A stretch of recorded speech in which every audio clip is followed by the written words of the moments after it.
91장 슬픈 마음 있는 사람.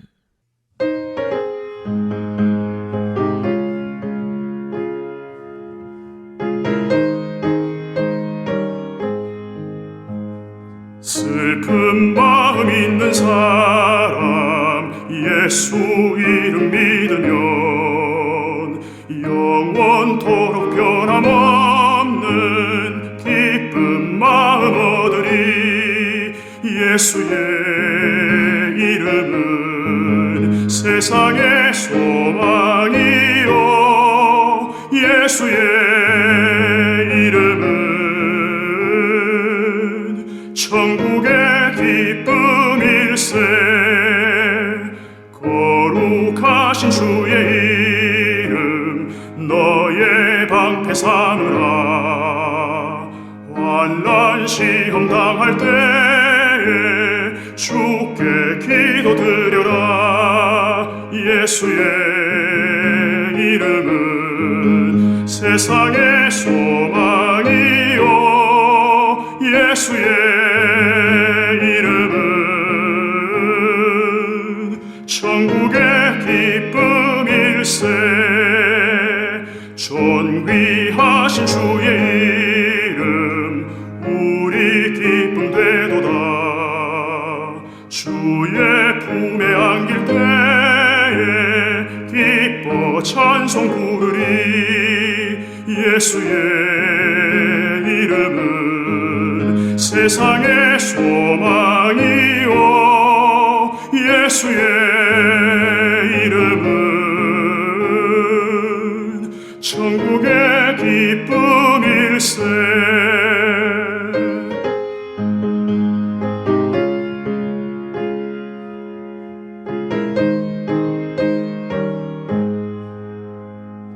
우리 갈 길 다 간 후에 보좌 앞에 나가 왕의 왕께 경배하며 면류관을 드리리. 예수의 이름은 세상의 소망이요, 예수의 이름은 천국의 기쁨일세. 제18장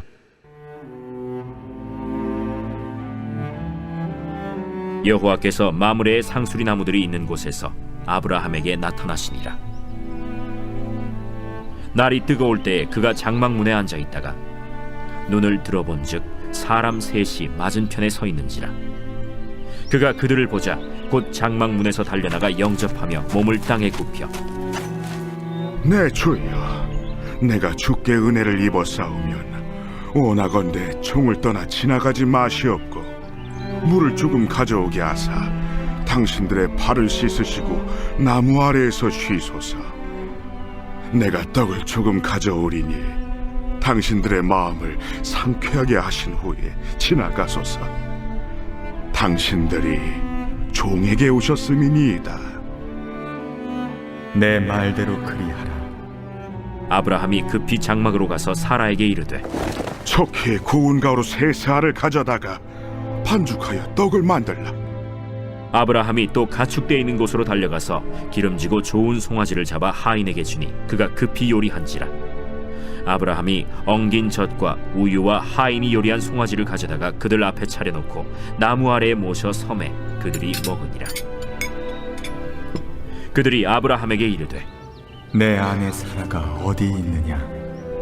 장막에 있나이다. 내년 이맘때 내가 반드시 내게로 돌아오리니 내 아내 사라에게 아들이 있으리라. 사라가 그 뒤 장막문에서 들었더라.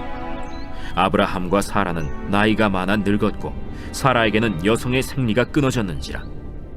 사라가 속으로 웃고 이르되 내가 노쇠하였고 내 주인도 늙었으니 내게 무슨 즐거움이 있으리요? 여호와께서 아브라함에게 이르시되 사라가 왜 웃으며 이르기를 내가 늙었거늘 어떻게 아들을 낳으리요 하느냐? 여호와께 능하지 못한 일이 있겠느냐? 기한이 이를 때 내가 내게로 돌아오리니 사라에게 아들이 있으리라. 사라가 두려워서 부인하여 이르되 내가 웃지 아니하였나이다.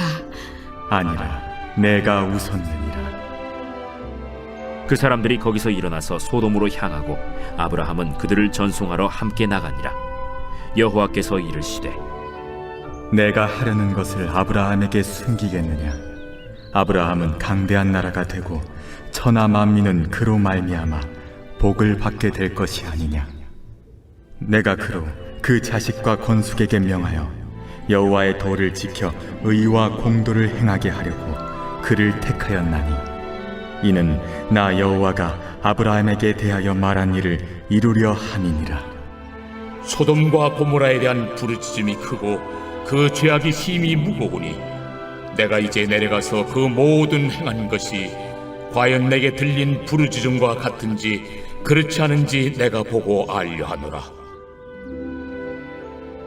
그 사람들이 거기서 떠나 소돔으로 향하여 가고 아브라함은 여호와 앞에 그대로 섰더니 아브라함이 가까이 나아가 이르되 주께서 의인을 악인과 함께 멸하려 하시나이까. 그 성 중에 의인 50명이 있을지라도 주께서 그곳을 멸하시고 그 50 의인을 위하여 용서하지 아니하시리이까. 주께서 이같이 하사 의인을 악인과 함께 죽이심은 부당하오며 의인과 악인을 같이 하심도 부당하니이다. 세상을 심판하시는 이가 정의를 행하실 것이 아니니까. 내가 만일 소돔 성읍 가운데에서 의인 50명을 찾으면 그들을 위하여 온 지역을 용서하리라. 나는 티끌이나 재와 같사오나 감히 주께 아뢰나이다. 50의인 중에 5명이 부족하다면 그 5명이 부족함으로 말미암아 온 성읍을 멸하시리이까. 내가 거기서 45명을 찾으면 멸하지 아니하리라. 거기서 40명을 찾으시면 어찌하려 하시나이까. 40명으로 말미암아 멸하지 아니하리라. 내 주여, 노하지 마시옵고 말씀하게 하옵소서. 거기서 30명을 찾으시면 어찌하려 하시나이까. 내가 거기서 30명을 찾으면 그리하지 아니하리라. 내가 감히 내 주께 아뢰나이다. 거기서 20명을 찾으시면 어찌하려 하시나이까. 내가 20명으로 말미암아 그리하지 아니하리라. 주는 노하지 마옵소서. 내가 이번만 더 아뢰리이다. 거기서 10명을 찾으시면 어찌하려 하시나이까. 내가 10명으로 말미암아 멸하지 아니하리라. 여호와께서 아브라함과 말씀을 마치시고 가시니 아브라함도 자기 곳으로 돌아갔더라.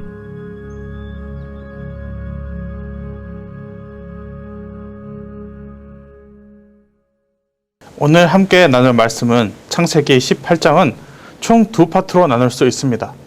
1절부터 15절의 내용에는 아브라함의 섬김과 이삭을 주신다는 약속의 내용을 담고 있고 16절부터 33절까지는 아브라함이 소돔과 고모라를 위해 중보 기도를 하는 내용입니다. 올해 특별 새벽 기도 때 담임 목사님께서 18장의 내용을 가지고 이렇게 우리에게 섬김과 중보 기도의 중요성을 가르쳐 주셨죠. 오늘은 첫 번째 파트인 1절부터 15절의 내용을 가지고 섬김이 왜 중요한 것인지 그리고 섬김의 열매는 또 무엇인지 한번 나누고자 합니다. 1절부터 4절을 함께 보시겠습니다. 여호와께서 마므레의 상수리 나무들이 있는 곳에서 아브라함에게 나타나시니라. 날이 뜨거울 때 그가 장막 문에 앉아 있다가 눈을 들어 본즉 사람 셋이 맞은편에 서 있는지라. 그가 그들을 보자 곧 장막문에서 달려나가 영접하여 몸을 땅에 굽혀 이르되 주여 내가 주께 은혜를 입었사오면 원하건대 종을 떠나지 마옵시옵고 물을 조금 가져오게 하사 당신들의 발을 씻으시고 나무 아래에 쉬소서. 1절에 이렇게 1절과 4절부터 이렇게 아브라함이 하나님을 나그네 셋을 이렇게 영접을 하고 있는 장면이 기록되어 있습니다. 여호와께서 아브라함에게 직접 나타나시니라 이렇게 얘기하고 있습니다. 이 부분을 이해하기 위해서 앞선 내용을 조금 떠올려 봐야 합니다. 하나님께서 아브라함을 부르셨고 그를 약속의 땅으로 인도하셨습니다. 이렇게 아브라함이 하나님을 따라 이동을 하면서 하나님의 주권을 바라보고 하나님의 주권을 인정하게 되었죠.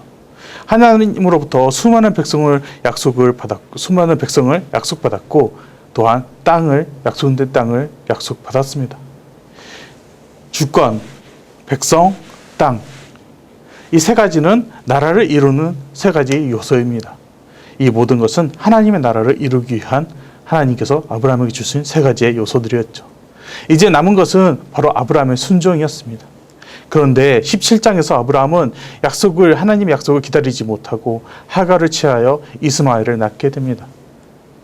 이 불순종의 모습을 결국 드러내고 만 것이죠. 아브라함은 하나님의 약속을 기다리지 못하고 이제 이스마엘이나 잘 키워야겠다는 마음으로 정문 앞에서 기다리고 있었습니다. 앉아 있었습니다. 하나님의 약속을 기다리지 못하고 나의 마음대로 행동하는 모습이 우리와도 너무 흡사합니다. 약속을 일반적으로 어기는 자는 항상 나였습니다. 그럼에도 불구하고 하나님은 자신의 약속을 끝까지 지키시는 분임을 오늘 말씀에서 보여주고 계십니다. 그 약속을 이루기 위해서 아브라함에게 하나님이 먼저 찾아오신 것이죠. 이렇게 천사 2명과 함께 하나님은 인간의 몸으로 아브라함을 향해 다가오고 계셨습니다.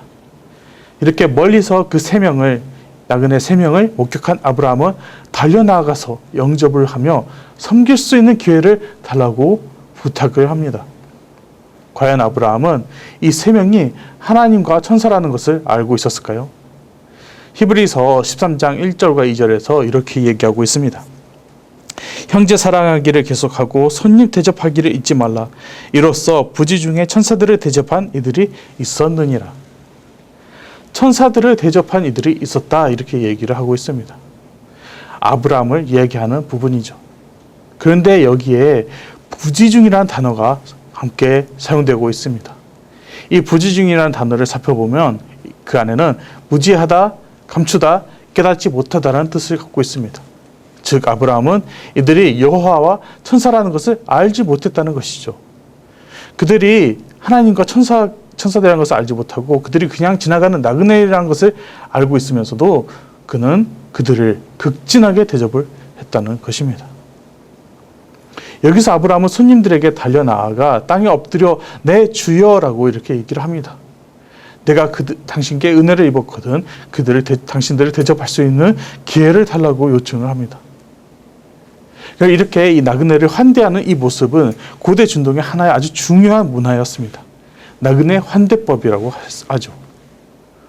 이 나그네 환대법은 나중에 히브리 사람들이 정말 철저하게 목숨을 걸고 지키는 아주 철저하게 지키는 문화였습니다.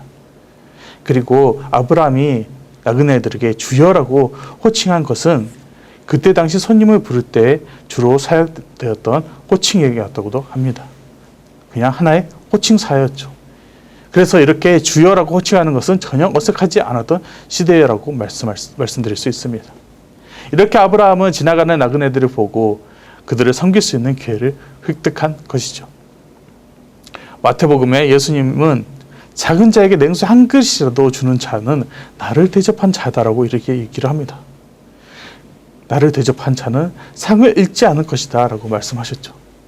그렇습니다. 아브라함은 상을 얻을 수 있는 기회를 포착하였고 전력으로 뛰어나가 그들에게 엎드려 그들에게 은혜를 받을 수 있는 기회를 달라고 부탁을 하였습니다.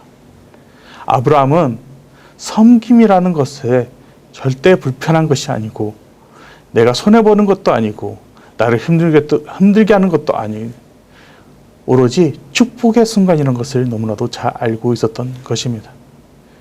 이런 아브라함의 섬김을 받은 하나님은 그가 그렇게 기다리고 있었던 약속이 성취될 것이라는 말씀을 이렇게 해 주시죠. 10절입니다.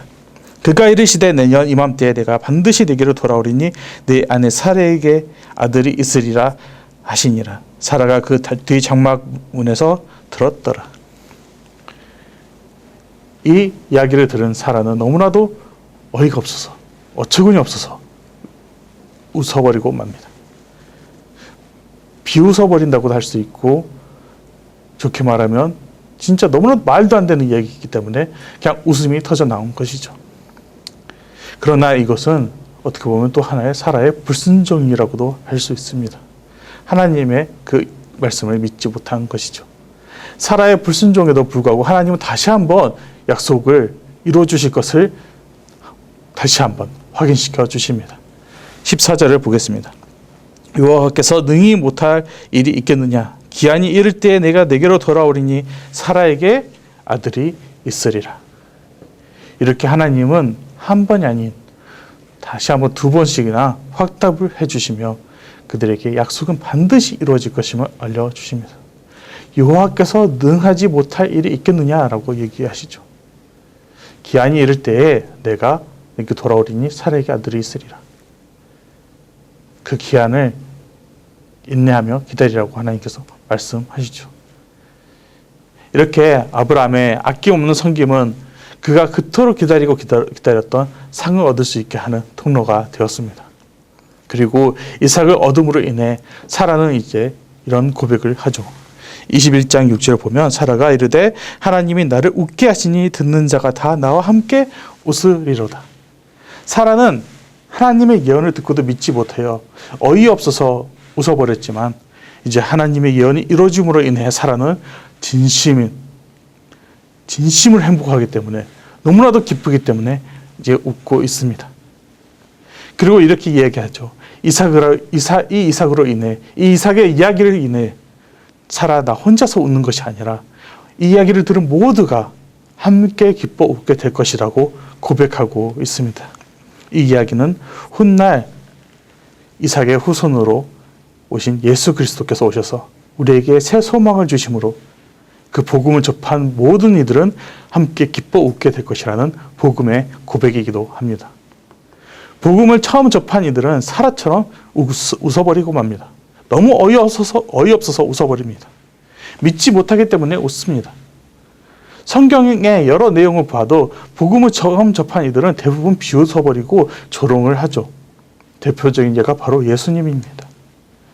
예수님의 십자가에 못 박히심을 보고도 사람들은 그냥 비웃어버리고 조롱을 하였습니다.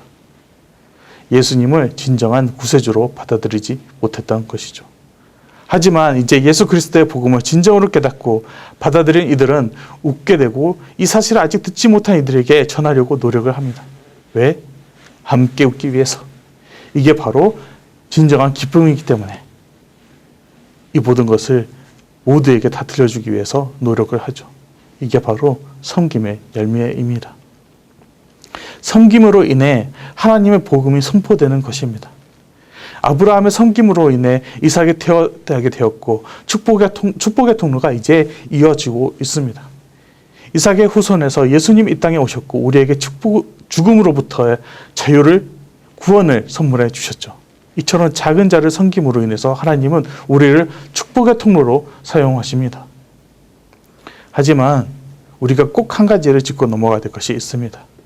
바로 무엇을 위한 섬김인지, 누구를 위한 섬김인지를 자신에게 항상 물어봐야 하는 것이죠. 서서평 선교사님의 죽음 이후에 알려진 말 중에 한 말이 있습니다. 성공이 아닌 섬김. 자신의 유익을 위해 살아가는 것이 아닌 남을 위해 살아가는 것을 선택하셨던 선교사님이었습니다. 이렇게 남을 위해 자신의 삶을 바치는 사람을 보면 자연스럽게 존경심이 생기고 정말 저 사람은 위인이다, 의인이다, 어떻게 저렇게 살아갈 수 있을까 하며 마음속 깊이 감동을 받습니다.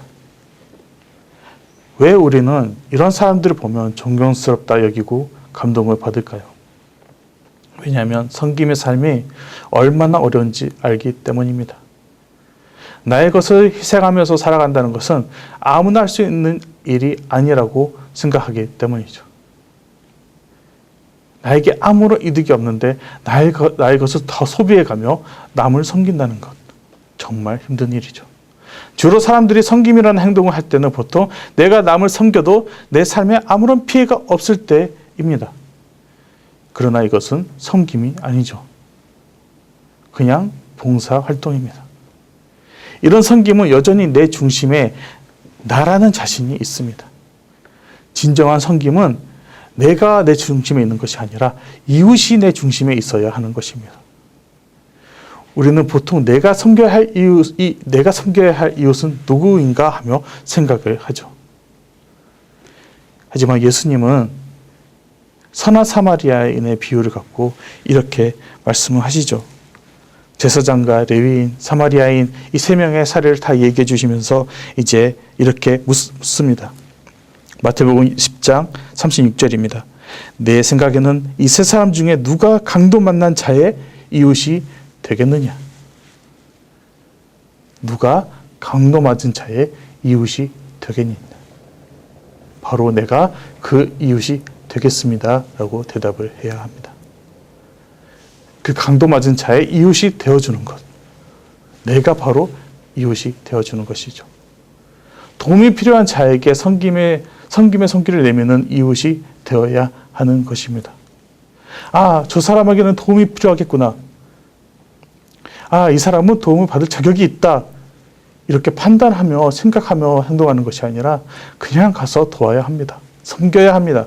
자격, 조건, 환경, 위치, 이득, 손해 이 모든 것을 따지면서 섬기는 것이 아니라 그 누구도 다가가지 않는 자에게 다가가고 그 누구도 돕지 않는 자를 섬기고 그 모두가 다 피해가는 그 자에게 내가 다가가는 것입니다.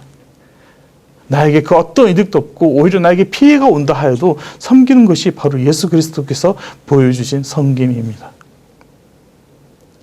새생명 축제 때 이윤아 선교사님이 오셔서 자신이 어떻게 하나님의 복음을 접하게 되었는지 이야기를 해주셨습니다.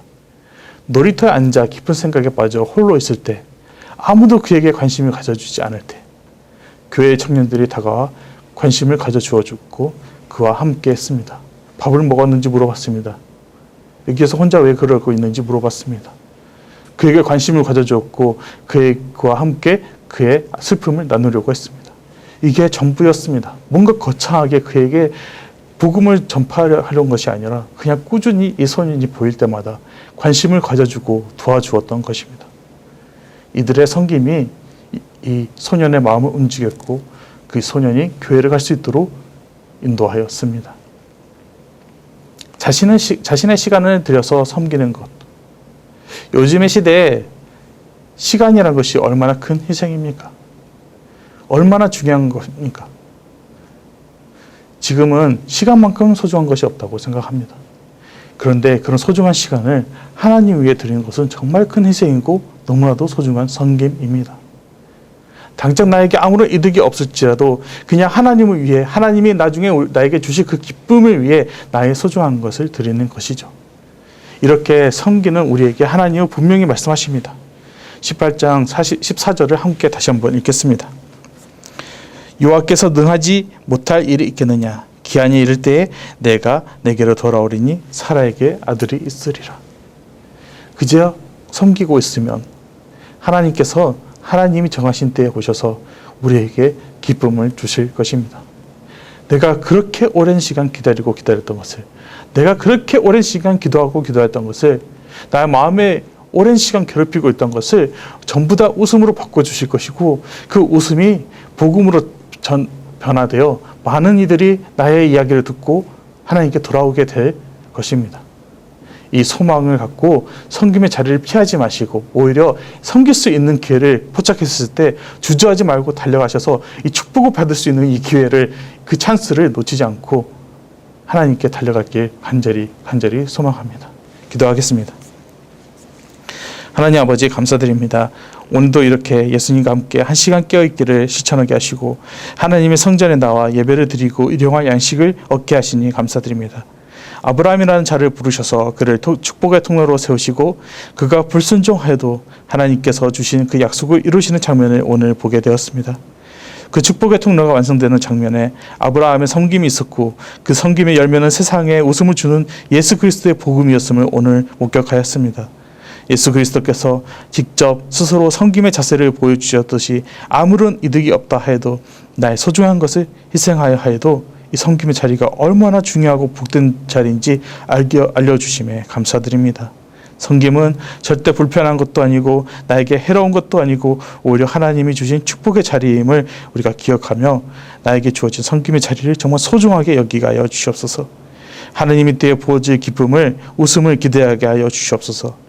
나의 마음에 있던 오래된 기도 제목들, 이 모든 것이 전부 웃음으로 승화되는 날까지 나의 섬김의 발걸음을 멈추지 않게 하여 주시옵소서. 이 모든 말씀 섬김의 왕이신 예수 그리스도의 이름으로 기도드렸습니다. 아멘.